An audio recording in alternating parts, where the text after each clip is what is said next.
Chasse aux chats en Nouvelle-Zélande, une solution controversée. Bonjour et bienvenue sur Passion Chien-Chat. Aujourd'hui, on plonge dans une affaire qui a fait bondir les amoureux des félins. Une compétition de chasse en Nouvelle-Zélande où les chats errants sont devenus des cibles et des trophées. Mais pourquoi en est-on arrivé là? Quels sont les enjeux écologiques?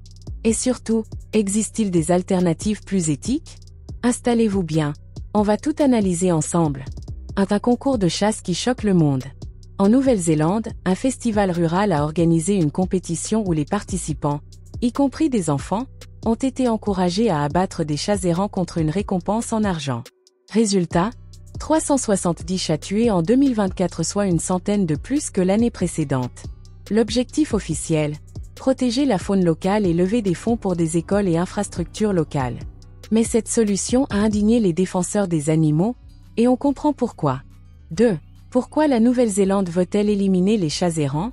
Les chats, surtout en liberté, sont d'incroyables chasseurs. En Nouvelle-Zélande, où de nombreuses espèces d'oiseaux et de reptiles sont endémiques, c'est-à-dire qu'on ne les trouve qu'ici, la prédation par les chats errants est un vrai problème.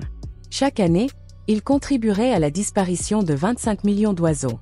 D'ailleurs, le gouvernement néo-zélandais a un projet ambitieux, éradiquer les espèces invasives, rats, hermines, furets, opossums, et peut-être les chats errants, d'ici 2050 pour restaurer la faune originelle. Mais la question se pose, la chasse massive est-elle vraiment la solution? 3. Une chasse controversée, entre dilemme éthique et efficacité discutable. D'un côté, cette chasse soulève des questions éthiques. Tuer 370 chats en un week-end, parfois sous les yeux d'enfants, choque les amoureux des animaux.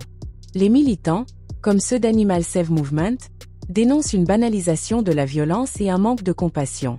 Même avec des précautions, piégeage, vérification, des erreurs restent possibles, et si un chat domestique égaré finissait dans le lot? D'un autre côté, l'efficacité est discutable. Abattre des centaines de chats chaque année ne résout pas la cause profonde, l'abandon et la non-stérilisation des chats domestiques. Sans mesures préventives, la population de chats errants risque de se reconstituer rapidement. Enfin, promouvoir une compétition avec récompense financière peut encourager une mentalité de trophée plutôt qu'une véritable réflexion écologique. 4. Quelles alternatives à l'abattage? Si la protection de la biodiversité est essentielle, il existe d'autres solutions bien plus éthiques et durables. Une approche combinée pourrait permettre de limiter l'impact des chats errants tout en respectant leur vie. Parmi les solutions les plus efficaces: A. La stérilisation massive des chats errants pour réduire leur prolifération de manière non violente. B. La capture et l'identification des chats domestiques, évitant ainsi les erreurs tragiques et assurant un meilleur suivi des populations félines. C. La sensibilisation des propriétaires à l'importance de garder leurs chats en intérieur ou de leur aménager des enclos sécurisés. D. L'adoption et la réhabilitation des chats errants, une alternative bien plus humaine que l'extermination. Bien que ces méthodes demandent plus d'efforts et de ressources, elles sont bien plus respectueuses de la vie animale et offrent des solutions durables aux problèmes. Leçon de vie, réapprenons à vivre avec les animaux. Cette histoire nous rappelle une chose essentielle, notre rapport aux animaux en dit long sur nous. Un chat errant n'a pas choisi d'être là. Plutôt que de voir la nature comme un champ de bataille, cherchons des solutions équilibrées où l'homme et l'animal cohabitent intelligemment. De plus, les chats nous enseignent une précieuse leçon, l'adaptabilité. Ils s'ajustent à leur environnement, apprennent à survivre, et trouvent des solutions à leurs problèmes. À nous d'en faire autant en privilégiant l'intelligence et la compassion dans nos décisions. Enfin, cette polémique nous rappelle que les solutions faciles sont rarement les meilleures. La violence et l'élimination ne règlent pas les problèmes de fond. La vraie clé, c'est l'éducation, la prévention et une approche durable pour protéger la biodiversité sans sacrifier des vies inutilement. Question pour tester vos connaissances. Pourquoi la Nouvelle-Zélande veut-elle contrôler la population de chats errants? A.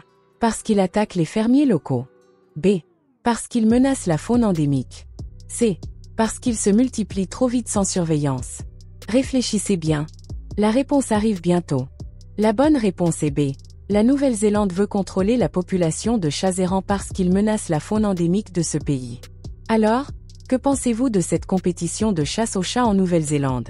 Faut-il protéger la faune à tout prix ou trouver des alternatives plus éthiques? Dites-nous tout en commentaire.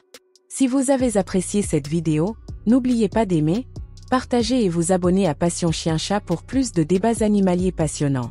À très vite pour une nouvelle aventure féline et canine.